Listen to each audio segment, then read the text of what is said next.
Sir Asif Bajwa जो थे, उनका मेरी लाइफ में बहुत बड़ा रोल रहा है और आज तक है।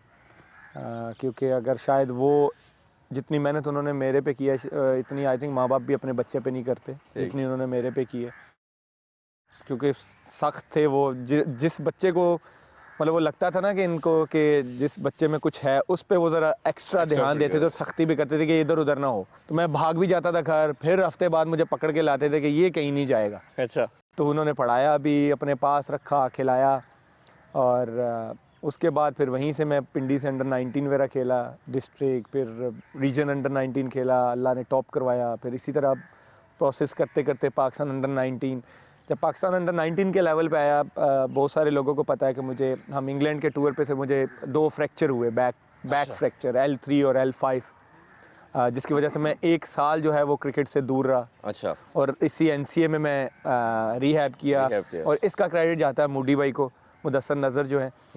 अगर आई थिंक वो उस टाइम ना होते तो मैं बिल्कुल ही साइड लाइन हो जाता, क्योंकि L3 और L5 ऐसे फ्रैक्चर थे कि डॉक्टर्स ने ये कहा था कि ही कांट प्ले। अच्छा। यस। और क्योंकि इसके जो फ्रैक्चर है आई थिंक L5 था कि ये हील नहीं हो सकता, सो वी डोंट थिंक कि ये ही कैन बोल अगेन। अच्छा। आई थिंक मेरी जो है रिपोर्ट्स हैं वो ऑस्ट्रेलिया भी गई थी। राइट। तो जब वापस आए उन्होंने भी यही कहा, तो मूडी भाई ने कहा कि डॉक्टर, यहाँ के जो डॉक्टर्स वगैरह थे, उन्होंने कहा कि नहीं, मुझे नहीं पता, सही, ये बच्चा जैसा भी है ये फिट होना चाहिए यहाँ पे, ये साल रहता है, 2 साल रहता है, ये क्रिकेट खेलेगा।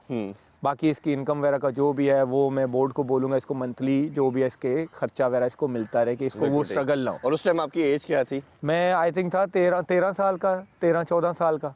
तो उन्होंने कहा कि ये जो बच्चा है ना, ये पाकिस्तान खेलेगा, मैं देख रहा हूँ, अच्छा, इसको ज़ाया नहीं होना चाहिए। बिल्कुल ठीक। तो मैं साल रहा यहाँ पे। सबूर भाई हमारे ट्रेनर थे, आई थिंक आज भी हैं वो। हाँ, वे भी हैं। तो उन्होंने पूरा 8-9 महीने मेरे साथ मेहनत की। सही। तो 6 महीने तो बिल्कुल मैं अपने रिहैब में लगा रहा और सिर्फ shadow bowling, Aahista Aahista shadow bowling. 8वें 9वें महीने में जाके मैंने जॉग से हल्का हल्का बॉलिंग स्टार्ट किया। अच्छा अमन भाई, और टीम का बताइए, जब फर्स्ट टाइम टीम के लिए अनाउंसमेंट आई, वो एक तो आना बहुत बड़ी प्राउड मोमेंट होती है, और मेरा ख्याल है कि this is the blessing of God कि आप, these people are chosen by God, कि आप 22-23 करोड़ की आवाम में से 11 लड़कों में आते हो, फिर वर्ल्ड कप के इवेंट जैसे में शामिल होना, वो मोमेंट भी बताइए प्लीज़। HBL और नेशनल बैंक का मैच हो रहा था फैसलाबाद में, तो सारी साइड खेल रही थी, लाला वगैरह, गुली भाई सब खेल रहे थे। तो मैं नेशनल बैंक से खेल रहा था, 45 ओवर का गेम हुआ था। तो जो HBL है उन्होंने हमें 390 किया था। अच्छा। जिसमें से मुझे 9 ओवरों में 24 रन और 3 के 4 आउट किए थे मैंने। अच्छा। तो वो यूनुस भाई को मैं बड़ा पसंद आया था उस दौरान। फिर लाला ने भी मेरे से बात की थी। तो वो मुझे था कि यूनुस भाई ने फिर मुझे, जहाँ तक अंदर से पता लगा था, कि बड़ी फाइट की थी कि ये वर्ल्ड कप में मुझे ये बच्चा चाहिए, जो मर्जी हो जाए, ये मुझे वर्ल्ड कप के लिए बच्चा चाहिए। तो वो, क्योंकि मैं फिर फर्स्ट क्लास खेला हुआ था, पूरे पाकिस्तान में मैंने टॉप आउट किए थे, 60 आउट किए थे मैंने 10-11 मैचों में। तो मुझे जहाँ तक पता लगा था कि यूनुस भाई ने मेरे लिए बहुत फाइट की थी कि ये मुझे बच्चा जो मर्जी हो जाए, ये मुझे वर्ल्ड कप के लिए बच्चा चाहिए। भाई थोड़ा सा आगे चलते हैं, वर्ल्ड कप की बात करें तो वर्ल्ड कप में पाकिस्तान जीता पहली दफ़ा T20 वर्ल्ड कप। सेमीफाइनल में बड़ी अच्छी आपने बॉलिंग की, फिर फाइनल में आगे खास तो दिलशान जिस फॉर्म में था उसको आउट किया। उस मोमेंट को भी अगर थोड़ा शेयर करना चाहें। मेरे लिए जहाँ पे इजी हुआ था वो मोमेंट मैं कभी नहीं भूलूंगा। पहला मैच हमारा प्रैक्टिस मैच था नॉटिंघम में, साउथ अफ्रीका थी या कौन थी, मैं नहीं खेला था। वो सुहेल भाई वगैरह, गुली भाई वगैरह सारे खेले थे। तो मुझे लगा था कि मैं बैकअप पे ही होऊंगा, क्योंकि प्रैक्टिस मैच पहला वही खेलते हैं जिन्होंने प्लेइंग 11 में खेलना होता है कि इनको प्रैक्टिस ज़्यादा मिले। नेक्स्ट मैच हमारा इंडिया के अगेंस्ट था, ओवल में प्रैक्टिस गेम जी। इट वॉज लाइक कि फुल हाउस था, ऐसे लग रहा था कि ये जो है ना रियल में एक इंटरनेशनल गेम ही हो रहा है, ये प्रैक्टिस मैच नहीं है। बिल्कुल ऐसे ही। तो जब मैंने रनअप पे गया, मैं बॉल मैंने पकड़ा, तो यूनुस भाई मेरे पास आए। तो अब जो भी है टेंशन होती है, सीधा भी मैच भी इंडिया के अगेंस्ट। तो मुझे कहते हैं बॉल इधर दो, मुझे दो, पहले 3 लंबी सांसें लो। पहले उन्होंने मुझे दिखाया कि ऐसे ऐसे लंबी सांसें लो, उसके बाद तुमने सिर्फ ये सोचना है जैसे तुम नेशनल बैंक में बॉलिंग कर रहे थे ना, समझो ये वही मैच। अब जब आपको कप्तान आके ये बोल देता है ना, फिर एज अ प्लेयर आपके लिए चीज़ें ईजी हो जाती हैं। बिल्कुल ठीक बात। 2 माइंड सेट होते हैं, एक अब हाँ यार चौका ना खाई, हाँ। एक होता कोई बात नहीं नॉर्मल मैच ले। 2 डिफरेंट माइंड सेट है। बिल्कुल ऐसे ही। वो जो पहला हिंट आया ना मेरे दिमाग में, आई थिंक वो जैसे एक होता है ना गाड़ी को चाबी देना स्टार्ट करने के लिए, उस चीज़ ने मुझे बहुत रिलैक्स कर दिया था। फिर आप पूरा वर्ल्ड कप देखा था कि अल्लाह ने मेरे से किस तरह बिल्कुल ऐसे ही परफॉर्म बड़ी खूबसूरत की और अल्लाह ताला ने करम किया कि Yeah. पाकिस्तान वर्ल्ड कप जीता और उसमें आपकी बड़ी ख़ास उसकी परफॉर्मेंस का किरदार था। और जिस तरह मैंने कहा कि आप उन लकी प्लेयरों में हैं, शायद अगर देखा जाए तो मैंने इतना लकी प्लेयर अपनी ज़िंदगी में नहीं देखा, रियलिस्टिकली बात कर रहा हूँ मैं। फिर एक स्पॉट फिक्सिंग का भी आता है मसला, आप सज़ा भी होती है, आप उससे बाहर आते हो और सबका मानना था कि एज कम है, सब कुछ है। आपका भी उसमें मेंटली स्ट्रॉन्ग होना बहुत इंपॉर्टेंस रखता था, क्योंकि आपके साथ जो दो थे, सलमान बट की बात करें, आसिफ करें, वो शायद उस तरह नहीं डिलीवर कर सके, बट आप 5 साल बाहर रह के फिर आना, उसमें जो भी करंट रजीम आ चुकी है, मैनेजमेंट आ गई, इसका भी बहुत रोल है।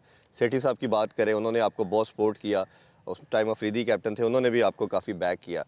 तो आप एज ए प्लेयर उस टाइम पे क्या सोचते थे कि अगर ये चीज़ हुई, अब मैं वापस आ रहा हूँ और मैंने इसको एक दोबारा आके उसी तरह अपनी नेशन को सर्व करना है, तो उस टाइम आपकी क्या अप्रोच थी?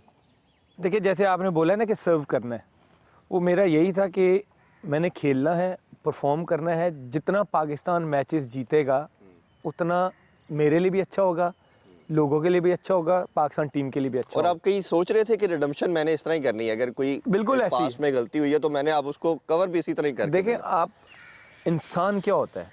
इंसान वही होता है जो अपनी गलतियों से सीख के आगे चलता बिल्कुल है। ठीक है। ठीक है, आप वहाँ पे रुक नहीं जाते। एक होता है कि बार बार गलतियाँ करता है इंसान, ठीक। एक होता है कि गलती से सीख के आगे चलने की कोशिश करता है। बिल्कुल ठीक। लेकिन यहाँ पे कुछ लोगों ने ये ट्राइयाँ की हैं कि वहीं के वहीं फंसे हुए हैं कि ये ना ही चले वहाँ अच्छा, से मैं आगे। इधर एक आपको एक बार रोकना चाहूँगा, इसमें आप 2 स्कूल ऑफ थॉट है। एक तो ये है स्कूल ऑफ थॉट कि अगर किसी से गलती हुई, और जिस तरह किसी भी आम ज़िंदगी के अंदर भी आपसे कोई भी मिस्टेक हो जाती है, कोई क्राइम कमिट करते हो, तो आप सज़ा के बाद you are eligible for Yes. Better life, उसी आम शहरी की तरह।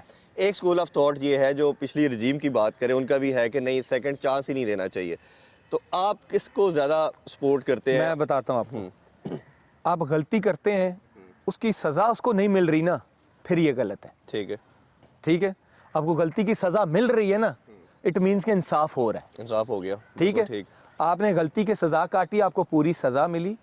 उस गलती के बाद आपने सज़ा काट के आके अगर आप बेहतर नहीं हुए, वहीं के वहीं फंसे हुए, तो फिर आप उस पर कॉमेंट कर सकते हैं बिल्कुल ठीक। कि नहीं जी, ये डिजर्व नहीं करता। बिल्कुल सही। ठीक है, एक बंदा जब अपनी पूरी सज़ा काट के है, उसने कोई किसी को कुछ नहीं बोला, वो दोबारा क्रिकेट खेलना चाह रहा है, वो परफॉर्म करना चाह रहा है, उसके बाद आप हर्डल क्रिएट करते, फिर वो आपका और अल्लाह का मामला। As a Muslim we believe कि आप किसी का ऐसे ही, रिस्क ऐसे नहीं ही। रोक सकते। बिल्कुल ऐसे ही। और जो मेरे नसीब में या जो आपके नसीब में लिखा हुआ है, वो कोई नहीं छीन सकता।